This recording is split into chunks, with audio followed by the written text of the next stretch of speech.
একজন আমি বা আমার কলিগরা যে পুলিশ অফিসার হিসেবে যে ক্ষমতা ভোগ করেন, ক্ষমতা বলা যায় না, দায়িত্ব পালন করেন, আর সেই একই রূপ দায়িত্ব পালন করবেন যে কোনো ব্যক্তিকে ওনারা গ্রেপ্তারের ক্ষমতা পাবেন এবং সাথে সাথে পুলিশ অফিসারকে আইনগতভাবে যে প্রোটেকশন দেওয়া হয়েছে ওনারা সেই প্রোটেকশনটিও পাবেন। যেহেতু ব্যাপক রাত পর্যন্ত শপিং সেন্টারগুলো খোলা থাকবে, অনেক রাত পর্যন্ত খোলা থাকবে এবং আমাদের পুলিশের সফলতা আপনারা শপিং সেন্টার এবং গেটেড রেসিডেন্সিয়াল এরিয়াগুলোতে দেখবেন।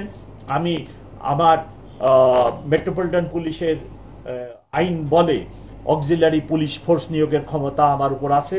আমি সেই মোতাবেক তাদেরকে অক্সিলারি পুলিশ ফোর্স হিসাবে নিরাপত্তা, যারা প্রাইভেট নিরাপত্তার লোকেরা আছে ওনাদেরকে আমি নিয়োগ দিচ্ছি এবং তাদের হাতে একটি ব্যান্ড থাকবে যে সহায়ক পুলিশ কর্মকর্তা এবং আইন মোতাবেক উনি একজন আমি বা আমার কলিগরা যে পুলিশ অফিসার হিসেবে যে ক্ষমতা ভোগ করেন, ক্ষমতা বলা যায় না, দায়িত্ব পালন করেন, আর সেই একই রূপ দায়িত্ব পালন করবেন যে কোনো ব্যক্তিকে ওনারা গ্রেপ্তারের ক্ষমতা পাবেন এবং সাথে সাথে পুলিশ অফিসারকে আইনগতভাবে যে প্রোটেকশন দেওয়া হয়েছে ওনারা সেই প্রোটেকশনটিও পাবেন। এই কার্যক্রমটিও আমি শুরু করেছি।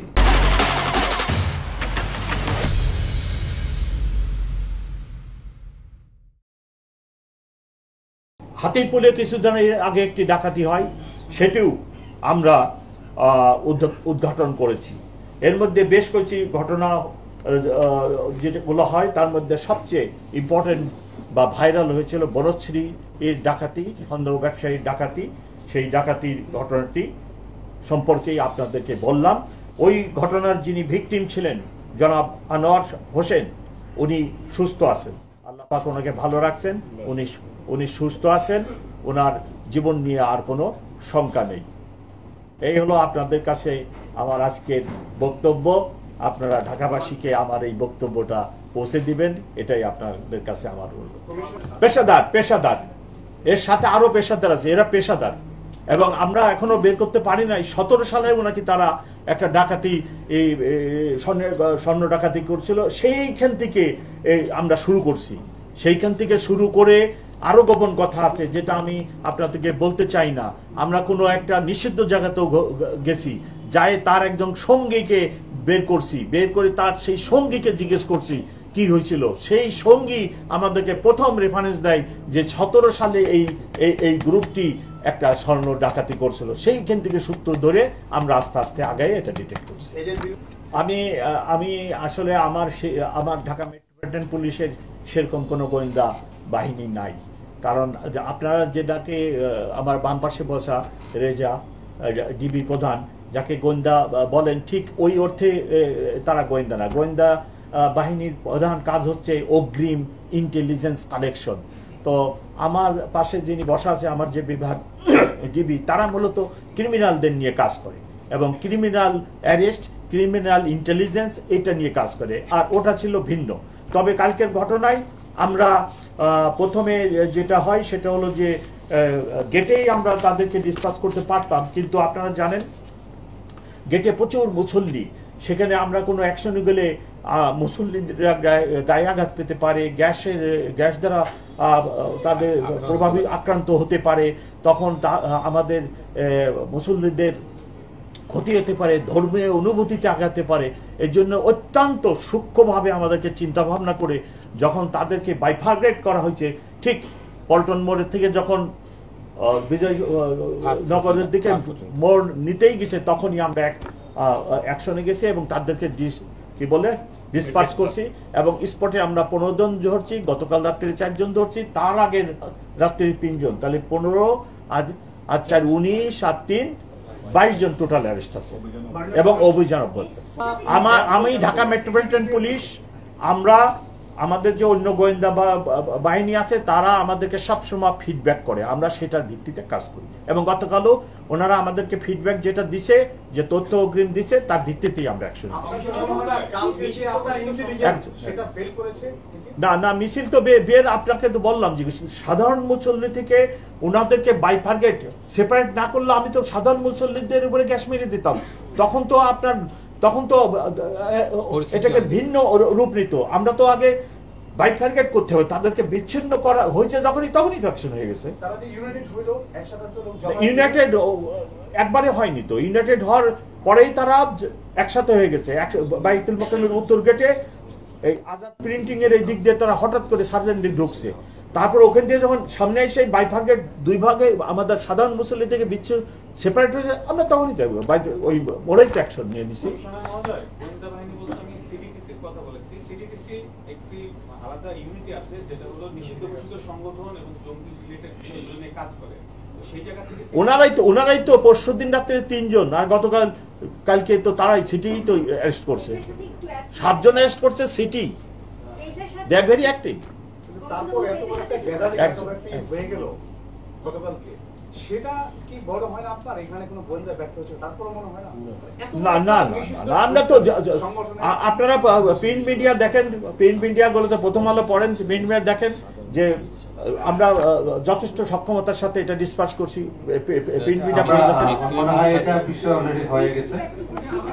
তারা 7 তারিখের পর থেকে 5 আগস্টের পর 7 তারিখের পর থেকে প্রকাশ্যে সবগুলো কার্যক্রম করছিল এবং গত এক সপ্তাহ থেকে তারা বিভিন্ন জায়গায় পোস্টারিং করছিল। এই বিষয়টা কি আপনারা এখন পোস্টারিং রাত্র 2:30টার সময় আপনি একাও 500 করে আসতে পারবেন। ঢাকা শহরে এত গলি, আপনি আজকে যদি মনে করেন যে আজকে রাত্রিরে পুলিশ কমিশনারের এগেইনস্টে আমি 500 পোস্টারিং করব, you alone can do that. আজকে মনে হয় যে ডাকাতির বিষয় নিয়ে আমরা কথা বলি একদম করে আমাদের প্রসঙ্গ নিয়ে থাকি আজকে প্রসঙ্গ। হ্যাঁ, এই প্রসঙ্গে থাকেন। গতকাল মোহাম্মদপুরে প্রবর্তন নামে একটি প্রতিষ্ঠান, হ্যাঁ জানি।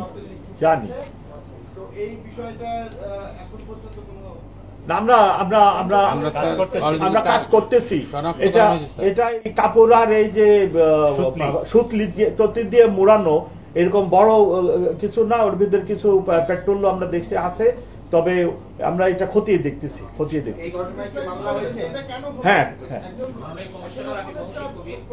একজন বলেন,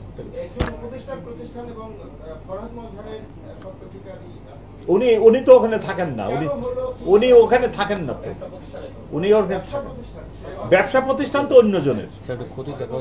আমরা খতিয়ে দেখতেছি, আপনি ধৈর্য ধরেন, বের হবে। 24 ঘন্টা তো এখনো পার হয় নাই। আমি যখন once this man is কি বলে certified or appointed by police commissioner, he is simply police officer, he is regarded as police officer, এবং পুলিশ অফিসার যে দায়িত্ব পালন করে ওই অফিসার একই দায়িত্ব পালন করবে, এবং আইনের যে প্রোটেকশন আমার অফিসার পায়, আমি পাই, উনিও একই আইনের প্রোটেকশন পাবে। উনি যে কোনো ব্যক্তিকে অ্যারেস্ট করার সক্ষমতা বা ক্ষমতা প্রাপ্ত হয়েছে। সবাই বললো তো একজন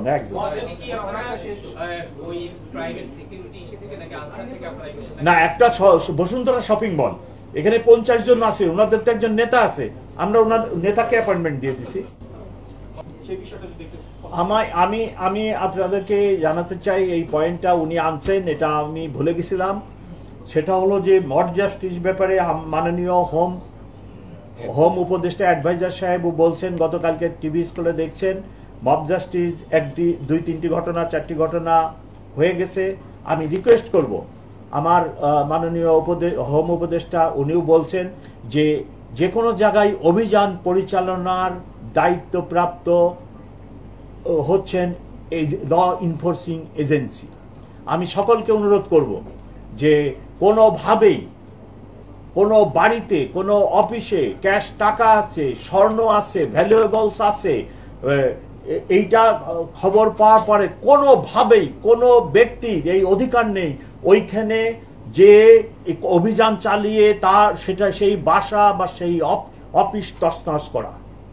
আমরা এই ব্যাপারে কঠিনভাবে শক্ত, এবং 2-3টি ঘটনা যেটি ঘটছে, আমি কঠিন মামলা নিয়েছি, কঠিন মামলা, আইনের সর্বোচ্চ ধারা প্রয়োগ করে তাদের বিরুদ্ধে আমি মামলা নিছি।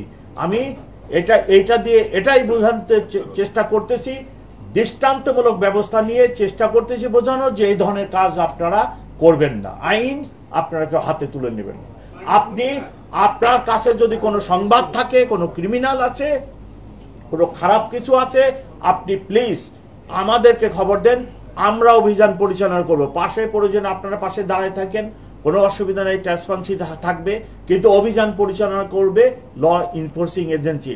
দয়া করে আপনারা, আপনাদের মধ্যে আমি বলতে চাই, আপনারা প্লিজ প্লিজ ঢাকাবাসীকে, সমগ্র দেশবাসীকে এই মেসেজটি দেওয়ার চেষ্টা করেন যে আইন হাতে তুলে নেবেন না। আপনার কাছে এরকম কোনো সংবাদ থাকলে আপনি ল এনফোর্সিং এজেন্সির সাহায্য নেন। ল এনফোর্সিং এজেন্সির লোকেরা এই অভিযান পরিচালনা করবে। আমার মাননীয় উপদেষ্টাও গতকাল এই মেসেজটি দেশবাসীকে দিয়ে দিয়েছেন।